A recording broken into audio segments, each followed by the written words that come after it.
Hello, my name is Jesan Sorrells, and this is the Leadership Lessons from the Great Books podcast, episode number 8.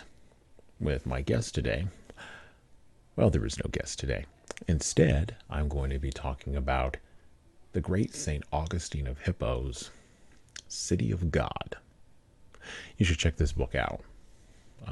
It's very important, I believe, for modern day leaders.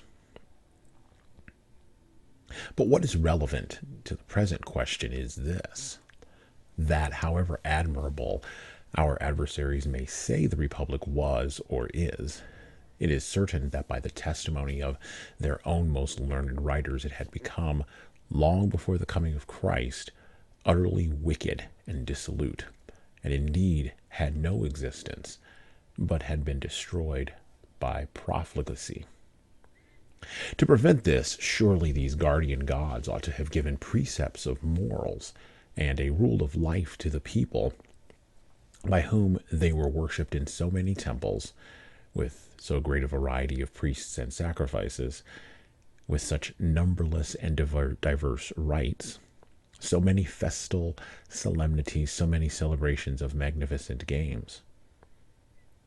But in all this, the demons only looked after their own interests, and cared not at all how their worshippers lived, or rather were at pains to induce them to lead an abandoned life, so as long as they paid these tributes to their honor and regarded them with fear.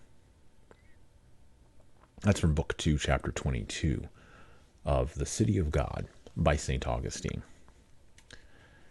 Everywhere we turn in the United States and increasingly globally, we see evidence that the internal consistency that was once provided by a robust, muscular, and unapologetic religious narrative has been lost. We have more knowledge than ever before, and yet we cannot seem to discover the truth. Meaning, as defined by people with feet of clay, mixed motives and shoddy rebellious reasoning, has won the day in the public square. Mostly because the people with the feet of clay use their time better than the people without feet of clay, and they use their technology better as well. This lack of wisdom impacts decision-making, leadership, adapting to change, resiliency, and of course, the big ones of accountability and responsibility. There are antidotes to this lack of wisdom, but in order to leverage them, leaders must do the difficult work of critically examining and critiquing source texts and contextualizing the text for its time, while also being able to thread the needle consistently to our time. No matter what you may think of what I've just said, the religious impulse lies deep in the heart of man, and no amount of existential reasoning will do away with it. It will either be sublimated into religion, anarchy, and chaos, fed by the dragon of uncritically accepted ideology by the energies of the young, but it will make itself known. The fortunate thing for us moderns is that this is nothing new in the history of humanity, and there is a guidebook, The City of God by St. Augustine of Hippo, out there designed to help leaders navigate these old tendencies that have come back to us dressed in brand new clothes.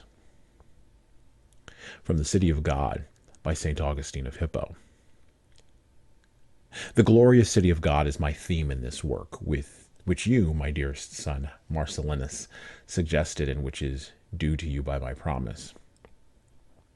I have undertaken its defense against those who prefer their own gods to the founder of this city.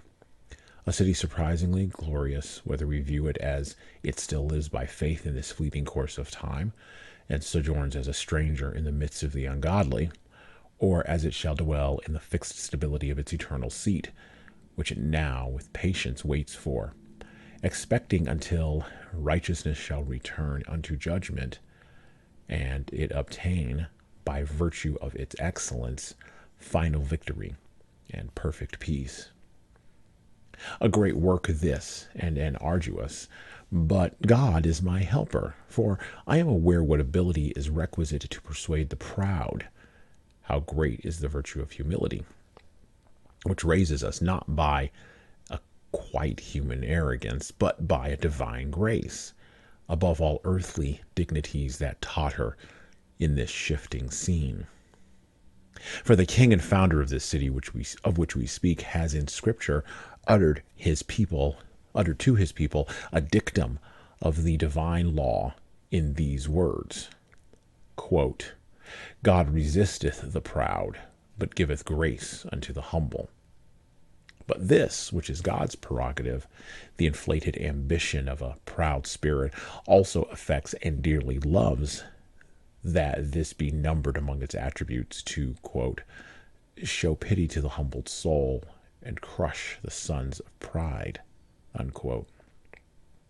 And therefore, as the plan of this work we have undertaken requires, and as occasion offers, we must speak also of the earthly city, which, though it be mistress of the nations, is itself ruled by its lust of rule.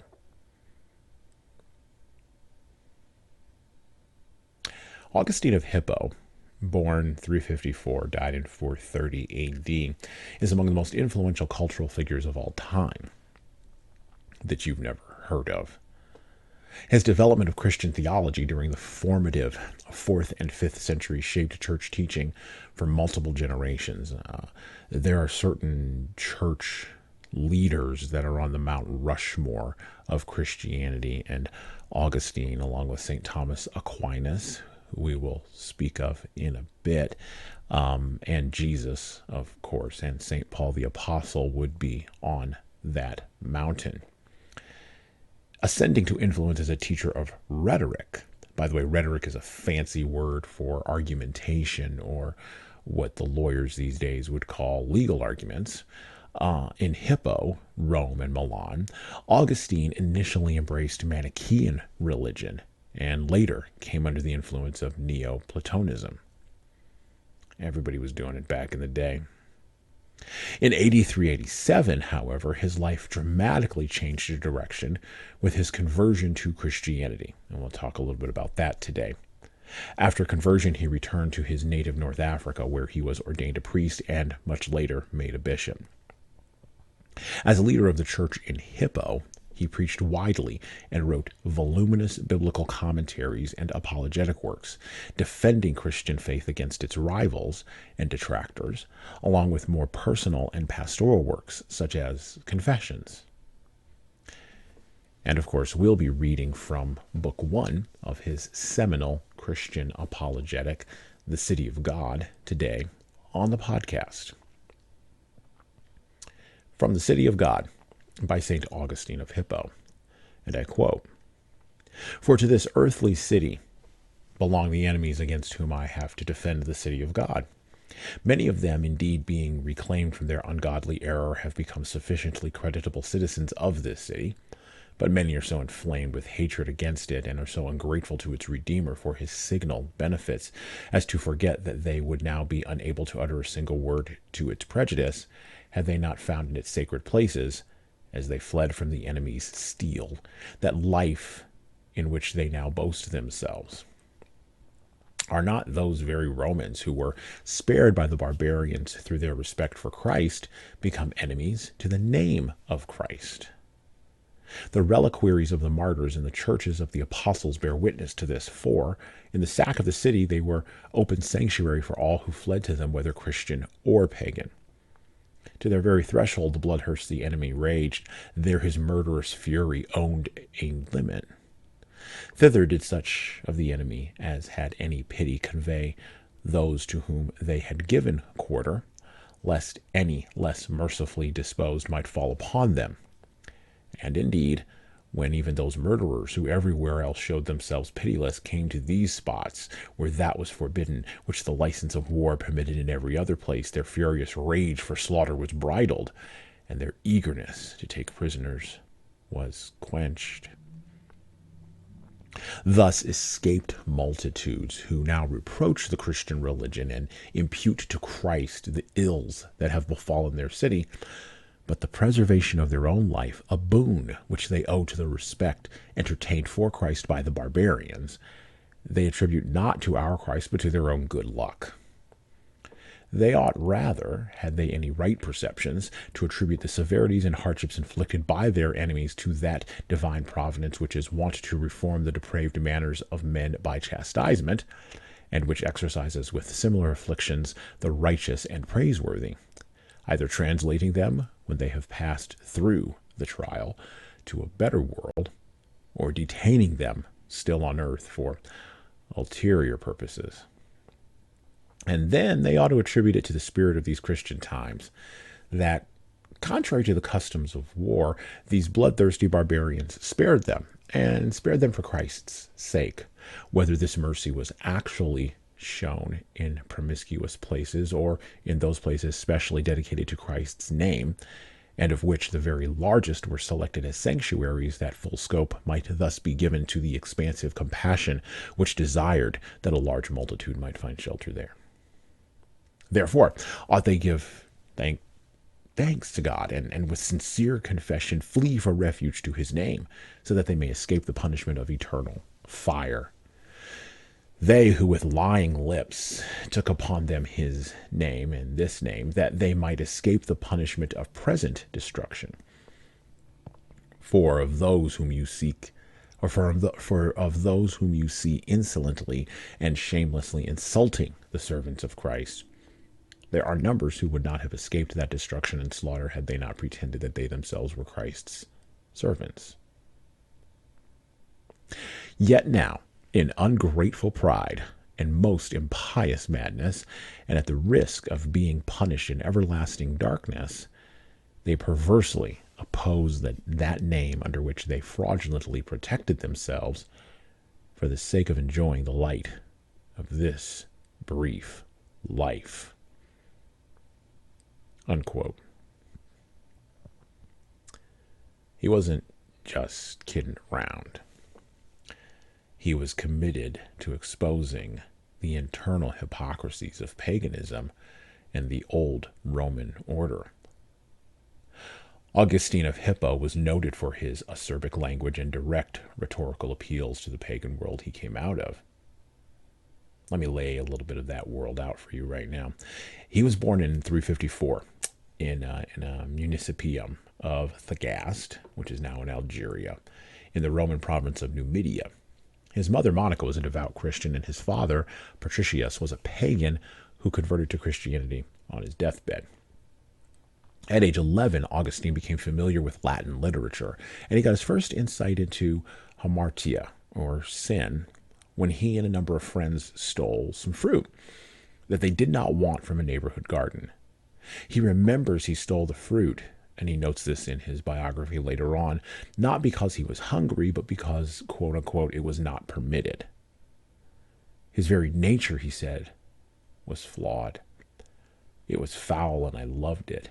I loved my own error. Not that for which I erred, but the error itself. In later years, as a student, he continued his education in rhetoric and went about pursuing what we used to call sowing his wild oats in the West, but now, in our degraded time, we call hooking up. Augustine lived a hedonistic lifestyle for a time, associating with young men who boasted of their sexual exploits, and over the course of many years, he took many lovers, including teenagers, fathered children, and behaved in general like a nihilistic, existential Johnny Appleseed, before that wily German with the big mustache showed up and gave us a definition for all of that. This is, of course, where the infamous quote from Augustine comes, "Grant me chastity and continence, but not yet."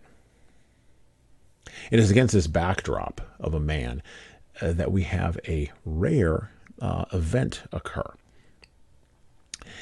In the waning years of the 20th century and at the dawn of the 21st century, It is much more common for individuals to go on the reverse path of Augustine, for we in the West no longer inhabit a world of opprobrium around sexual matters.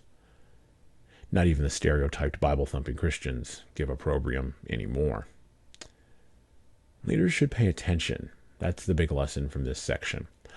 The biographical mix still matters.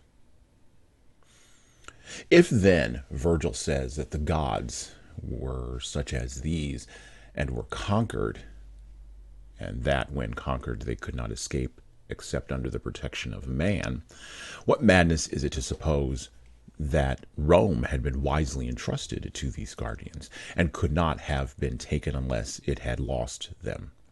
Indeed, to worship conquered gods as protectors and champions, what is this but to worship not good divinities, but evil omens? Would it not be wiser to believe, not that Rome could never have fallen into so great a calamity had they not first perished, but rather that they would have perished long since had not Rome preserved them as long as she could? For who does not see, when he thinks of it, what a foolish assumption it is that they could not be vanquished under vanquished defenders, and that they only perished because they had lost their guardian gods, when indeed the only cause of their perishing was that they chose for their protectors gods condemned to perish?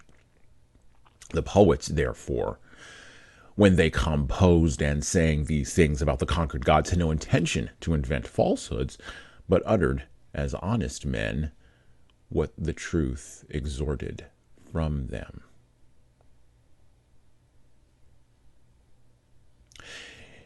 In late August of 386, at the age of 31, Augustine converted to Christianity. His conversion was prompted by hearing a child's voice, apparently, saying, quote, "Take up and read," unquote.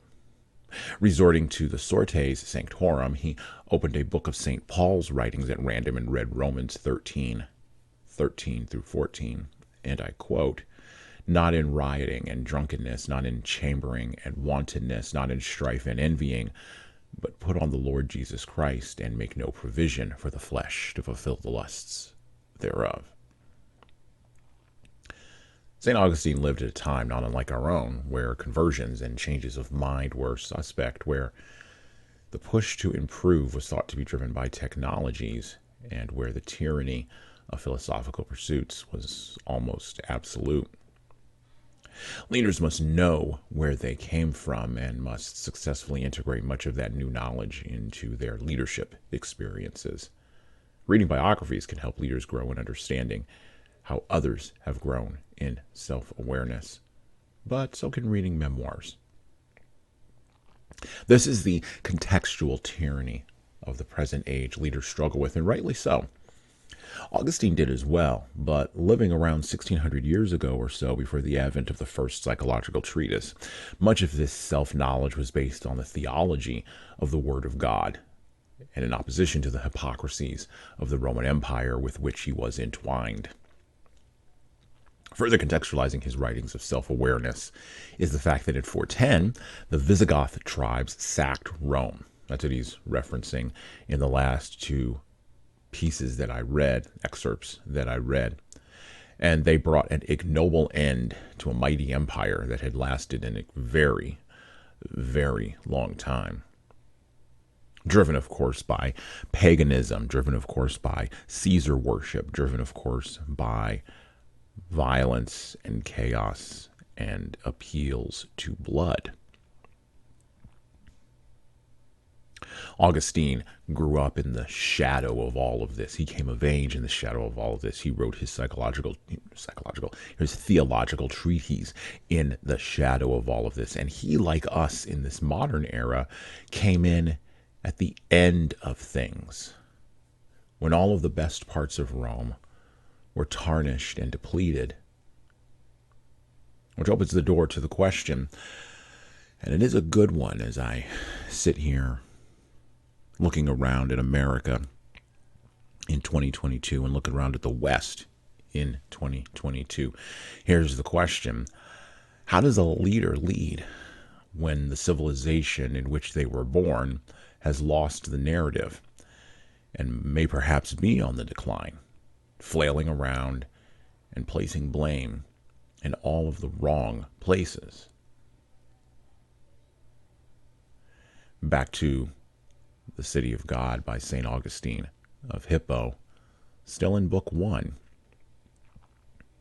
Meanwhile, I will briefly, and to the best of my ability, explain what I meant to say about these ungrateful men who blasphemously impute to Christ the calamities which they deservedly suffer in consequence of their own wicked ways, while that which is for Christ's sake spared them in spite of their wickedness, they do not even take the trouble to notice. And in their mad and blasphemous insolence, they use against his name those very lips wherewith they falsely claimed that same name that their lives might be spared. In the places consecrated to Christ, where for his sake no enemy would injure them, they restrained their tongues that they may be safe and protected. But no sooner do they emerge from these sanctuaries than they unbridle these tongues to hurl against him curses full of hate. By the way, just to pause here, I want to riff for just a second. Leaders should note this. You'll almost never get a thank you. You'll almost never get a pat on the back. See, we're not going to talk quite just yet in this podcast about credit and blame, about the drivers and motivators of leaders, but this is something very important that Augustine is hitting on. When leaders lead, they should not look for pats on the back. They should not necessarily look for support. They should not necessarily be seeking glory. Leaders lead in order to lead, not to take credit or avoid blame, not to cast blame or seize credit, but leaders lead. And when those unbridled tongues hurl against them curses full of hate, they merely shrug their shoulders and move on. Back to The City of God by St. Augustine of Hippo. All the spoiling, then, which Rome was exposed to in the recent calamity, by the way, this is the invasion of the Visigoths, all the slaughter, plundering, burning, and misery was the result of the custom of war. But what was novel was that savage barbarians showed themselves in so gentle a guise that the largest churches were chosen and set apart for the purpose of being filled with the people to whom quarter was given, and that in them none were slain, from them none forcibly dragged, that into them many were led by their relenting enemies to be set at liberty, and that from them none were led into slavery by merciless foes. By the way, I pause here again to do another riff. Churches in the past, well, particularly churches during the decline of the Roman Empire, and this is in that weird moment between the time when that narrow time between when Constantine declared Christianity to be the religion of the empire in the East, and in the West, the barbarian hordes, and we'll talk about the term barbarian here in just a second, but the barbarian hordes were not just having one invasion, because it wasn't just one sack that Augustine witnessed. It was multiple sacks. The knocking over of the Roman Empire was like the knocking over of a Coke machine. You had to rock it a few times, and then it finally went over, right? Well, in the course of it being rocked a few times, Christians, because they had been persecuted by the Roman Empire, went out to the barbarians and converted them. And so, barbarians knew of Christ. Barbarians knew of Paul and the apostles. Barbarians knew of the disciples, and many of them had been converted. Well, in this conversion, when they invaded and sacked pagan Rome multiple times over, they did indeed treat the Christians in Rome much better than they treated the pagans in Rome. And so what the pagans would do, and this is what Augustine is talking about, what the pagans would do is they would mix in with the Christians, get into those churches, hide, and then run out and start talking smack. Leaders, you will see this. This is a category. This is a method. This is a thing that human beings do. We see this in all times of warfare. As a matter of fact, in our current time, we're about to see it again in, ironically enough, Russia and the Ukraine. But we see this everywhere in all warfare. Non-combatants will mix in and will be hard to distinguish from combatants. As a matter of fact, combatants in many modern wars will take off the uniform or remove the identifying clothes that say they are combatants and will mix in with the non-combatants, seek safety, and then launch terrorist attacks or launch attacks against their enemies from a space of non-combatant protection. This is not something new. And so the barbarians that he's talking about here, well, they didn't slay the Christians. They didn't forcibly drag them into slavery. They didn't treat them mercilessly. As a matter of fact, they set them at liberty. Liberty is a fundamental principle inside of Christianity. God believes in freedom, the freedom to choose, the freedom to make bad choices and experience the consequences of those bad choices, the freedom to make good choices and experience the consequences of those good choices, and the freedom to make no choice at all and just gently float along the top of everything. Back to St. Augustine. Whoever does not see this, or does not see that this is to be attributed to the name of Christ and to the Christian temper, is blind. Whoever sees this and gives no praise is ungrateful. Whoever hinders anyone from praising it is mad. Far be it from any prudent man to impute this clemency to the barbarians. Their fierce and bloody minds were awed and bridled and marvelously tempered by him who so long before said by his prophet, quote, I will visit their transgression with the rod and their iniquities with stripes. Nevertheless, my loving kindness I will not utterly take from them, unquote.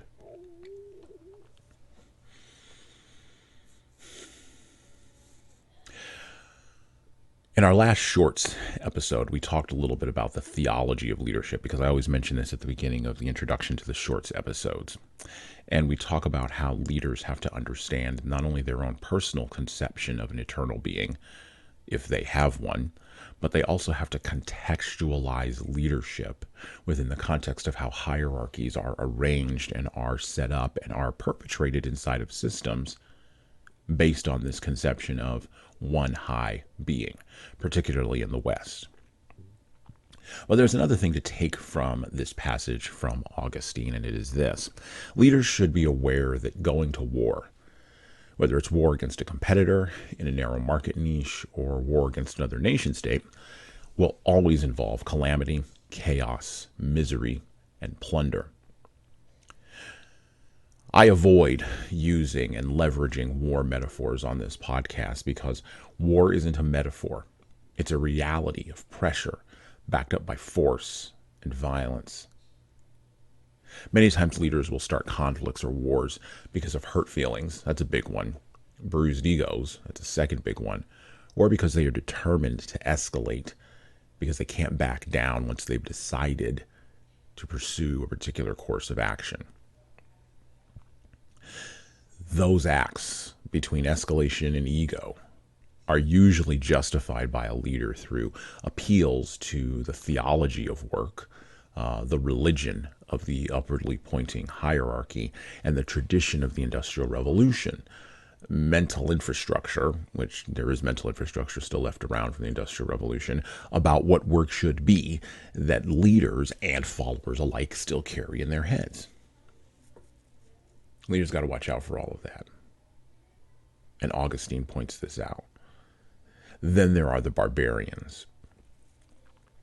Originally, barbarians was a term that referred to non-Greek speaking people. The Greeks labeled anybody who didn't speak Greek as barbarians, right? Because they couldn't understand their language. It sounded like bar, right? So you get to barbarians. And then gradually, over the course of time, it became applied to anyone who didn't follow Roman mores and practices. So if, in an ironic turn of fate, because history is not without its ironies, the Christians themselves were referred to as barbarians by the Romans. And then over the course of millennia, the Christians began to use the term barbarians for anybody who wasn't Christian. And now we use the term barbarians to refer to anyone who is the other, regardless of their religious belief. It can be applied to people who are of a different orientation than us. It can be applied to people who have a different political set of beliefs. That's where it pops up most often these days. It can be applied to people who are of a different racial background, people of a different national origin, people of different ethnicity. And don't worry, religion still floats around underneath there. It's the religion of barbarism, right? And that term has come to mean them in opposition to us. Leaders, I think, have to understand that existential threats, right, from plagues to interest rates, it cannot be addressed with war-making analogies because, unlike actual war, the chances of physical death or material deprivation are minimal at best. And thus, if leaders want to tell a story, and we will cover storytelling, we'll start laying the foundation for that next month on this podcast when we talk about comic books as narrative for leaders. But as we lay down the foundation of story, leaders should probably stray away from war metaphors when they are facing the aforementioned barbarians at the gate. Back to the City of God by St. Augustine of Hippo. For often we wickedly blind ourselves to the occasions of teaching and admonishing them, sometimes even of reprimanding and chiding them, either because we shrink from the labor or are ashamed to offend them. Now, by the way, the them he's talking about here are sinners, people who have gone against the word of God, people who have missed the mark, people who have engaged in hamartia, right? Or because we fear to lose good friendships. So basically what he's saying here is we blind ourselves to people's transgressions because we don't want to do the work. We are ashamed to offend them, or we fear to lose good friendships. And there's something in here that applies to leaders. This is why I picked this section. Back to the City of God. Lest this should stand in the way of our advancement or injure us in some worldly matter, where either our covetous disposition desires to obtain, or our weakness shrinks from losing. So that although the conduct of wicked men is distasteful to the good, and therefore they do not fall with them into that damnation which in the next life awaits such persons, yet because they spare their damnable sins through fear, therefore even though their own sins be slight and venial, they are justly scourged with the wicked in this world, though in eternity they quite escape punishment. Just when God afflicts them in common with the wicked, do they find this life bitter, through love of whose sweetness they declined to be bitter to these sinners. Pause here for just a second. This is a passage about judgment. This is a passage about how leaders blind themselves to making judgments about others' behavior. And we live in a culture, around 150 years of this culture, where we do shrink from the labor of condemning. We are ashamed to offend. That's a big one. We don't want to offend people, so we don't judge. Well, when we don't judge, we don't condemn. And when we don't condemn, then everybody kind of walks around floating on the surface, right? We fear to lose good friendships. Leaders, how often would you have rather had a friend than have to condemn or have to point out, now maybe condemn is a hard word, point out something that person was doing that was incorrect, that was wrong, that was distasteful? Lest this should stand in the way of our advancement. How often do we not tell somebody something that they need to hear, leaders, because it will stand in the way of us getting what we want, or injure us in some worldly manner, right? Which either our covetous disposition desires to obtain, or our weakness shrinks from losing. We fight and we want, but we can't get it, right, leaders? Or we do have, and we hold on so tight, we can't open our hand to release it to get something better. Augustine is making an interesting point here. he's leapfrogging from judging the Romans and the pagans to looking at and talking to Christians themselves about their dealings with the Romans and the pagans. But for leaders, there's a thing to pick up here. When we have the opportunity to make a judgment, when we have the opportunity to provide feedback that is powerful, that is constructive, that creates dialogue, we should not shrink from the work of providing that feedback. As a matter of fact, we should embrace that work. We should run towards that labor, as he calls it, so that our lives do not become embittered, right? And so that the lives of those who we are leading do not become embittered.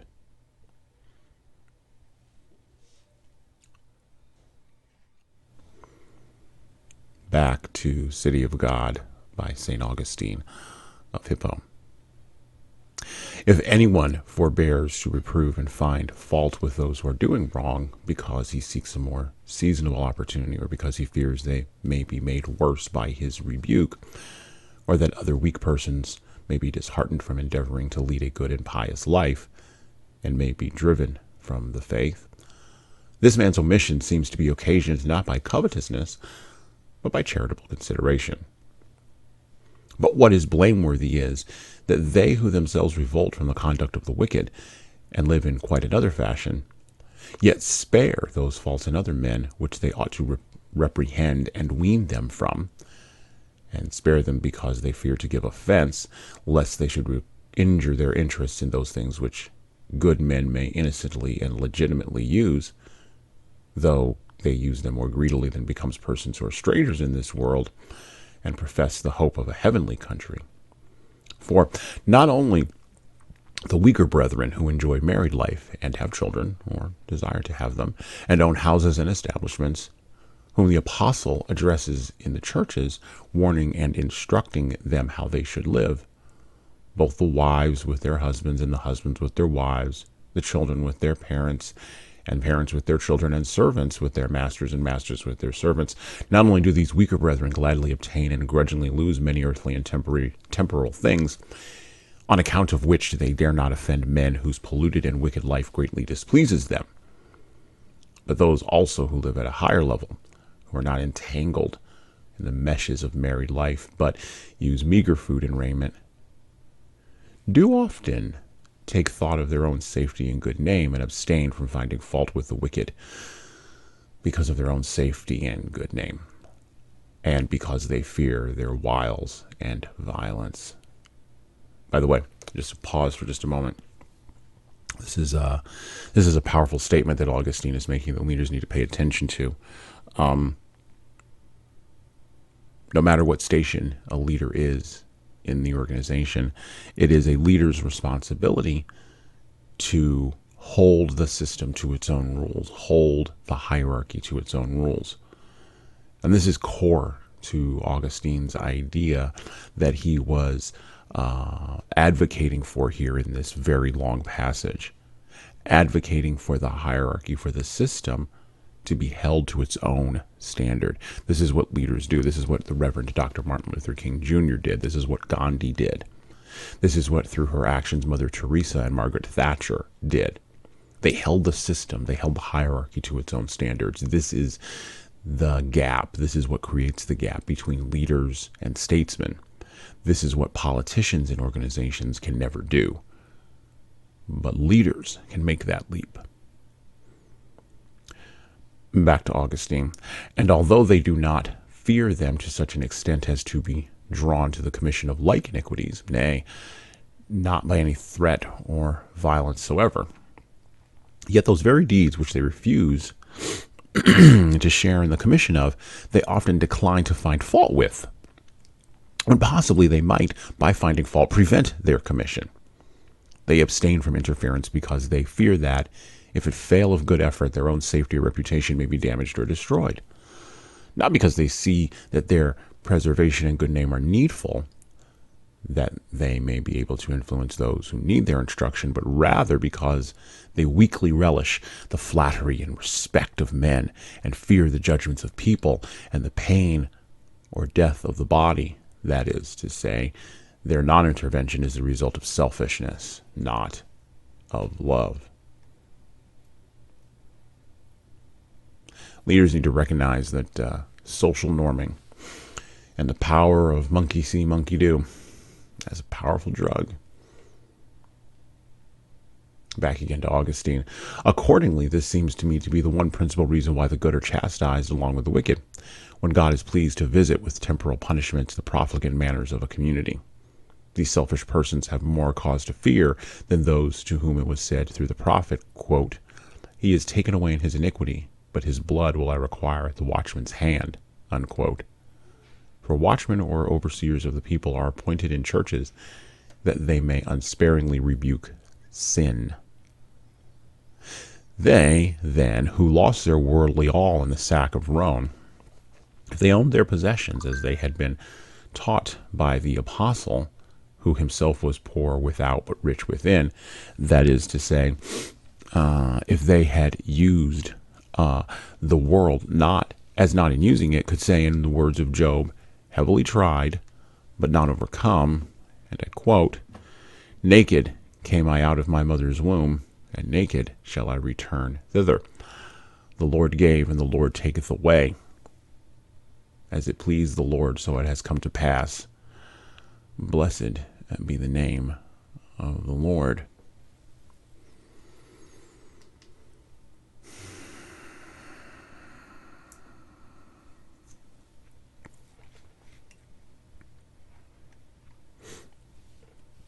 As we turn the corner here, I want to make a point that I think is very important here. A couple of points, actually. Number one, this was only book one of the 32 books of City of God by St. Augustine of Hippo. The book in and of itself is 1,279 pages long. It is a beast. It is a monster. We will revisit this book over the course of probably the next few years because there's multiple things, multiple ideas to access in here. But the big idea at the front in book one, the big idea that Augustine begins with and then pummels you through the rest of the books with is this idea that systems have to be held accountable by their own rules. This is an idea that would be twisted by a fellow named Saul Alinsky into the ends justifying the means. This is an idea that would be manipulated by leaders like Hitler and Stalin, who would rise to the top of totalitarian hierarchies and enforce with an iron fist the rules of the system. This is an idea that would be challenged by writers in the future like Thomas Aquinas, and then, of course, Francis Bacon, and then, of course, moving forward, folks like Immanuel Kant, Friedrich Nietzsche, and, of course, the modern writers, the ones who focus around social justice, like Ta-Nehisi Coates and many others. Systems is the struggle that leaders have because socially we live in community with others. Yeah, you may check all your towns and you may check all of your cities, and there will be no statues to committees, as Mark Twain quipped once. But there's also very, very few statues to systems.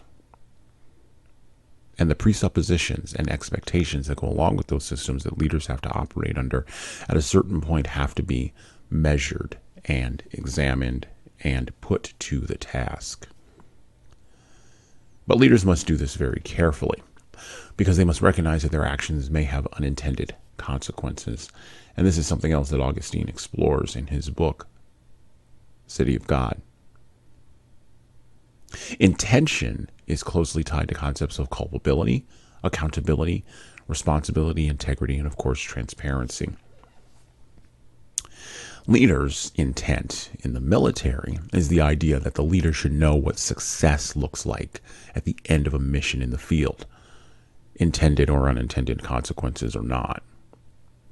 The problem is, if the field is changing constantly, if the conditions for success are not clearly defined, and the leader doesn't know what they are doing, then they will indeed have the advantage taken away from them in a Job-like manner.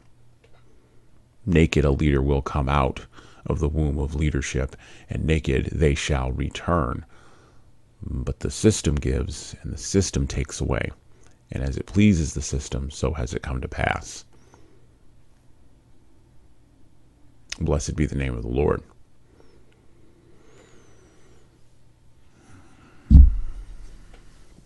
I'll leave you to mull that over philosophically while I give you a word on Watchmen, because we're going to explore next month in this series of podcasts the idea from Juvenal, made famous by Alan Moore's great graphic novel, Watchmen, from 1984. From the poet Juvenal to Jimi Hendrix, the impossibility of enforcing moral behavior if you yourself are immoral strikes at the heart of the intersection between hypocrisy and fidelity that runs irrevocably through the center of every human experience, and, of course, since every leader is human, every leadership experience. One thing that a leader needs to note about tyranny and, of course, hypocrisy in all of its forms is that at the end, when the chaotic energy of a tyrannical act has run out, that the tyranny always seeks, as its last act, to wipe out any memory of it ever being tyrannical in the first place. This is not the tyranny of remembering, this is the tyranny of forgetting. And because a tyranny cannot follow its own internal logic, it just doesn't have any. It just has chaos and force. Well, it can't do that because Caesar and all of his politics are too far downstream from meaning. So, if as a leader today you are to rebel against tyranny, or maybe tomorrow, aim for something higher than the tyranny is aiming for itself. Keep sight that you are intentionally missing a tyrannical mark and sinning, and understand that for missing that mark, that the system, the tyranny, the hierarchy wants you to get to, if you decide to rebel against it, there will be consequences. But resist nonviolently, harkening back to a letter from a Birmingham jail. Resist with words, behaviors, and choices. And above all else, if you're going to rebel, hold the line. It's a long, hard road out of the basement and up through the hierarchy, and it's a long, hard road to create a new hierarchy and rise to the top of it. And leaders can resist a tyrannical system while also remaining moral sentries along the watchtower of society and systems if their focus is higher than the focus of the system itself. And of course, you're going to have to accept the consequences. I mean, even Dr. Martin Luther King Jr. knew this. So did Gandhi. So, in all of his ironness, did Stalin. And oddly enough, Hitler. You're going to have to accept the consequences. The larger point of the City of God by St. Augustine of Hippo is that you're going to have to accept the consequences. The old rhetorician wanted to ensure that systems, no matter how complicated and Rube Goldberg-like, maintained their consistency and internal logic across time. And the only leader he found that could do that, the only system that leader's spirituality created and then left behind, the only system he found that could do that was the church. And of course, being a man of God, the only entity that Augustine believed could ensure against all odds, against all human sin, against all human rebelliousness, the only entity that Augustine believed could ensure consistency across all time, which is a mighty task even for the least distracted mortal, was God himself.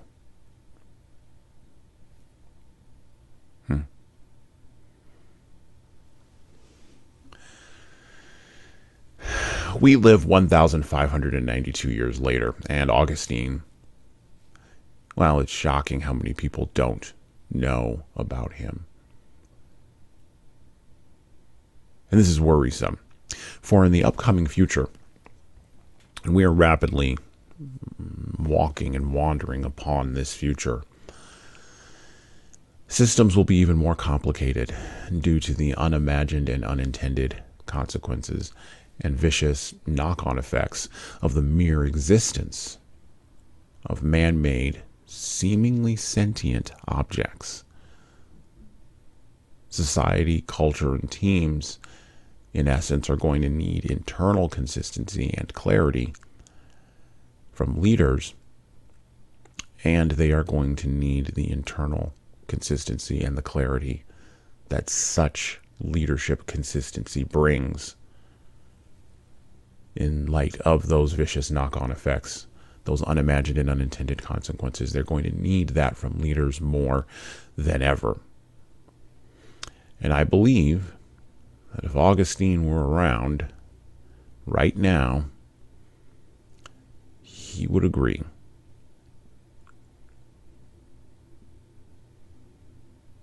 And that's it for me.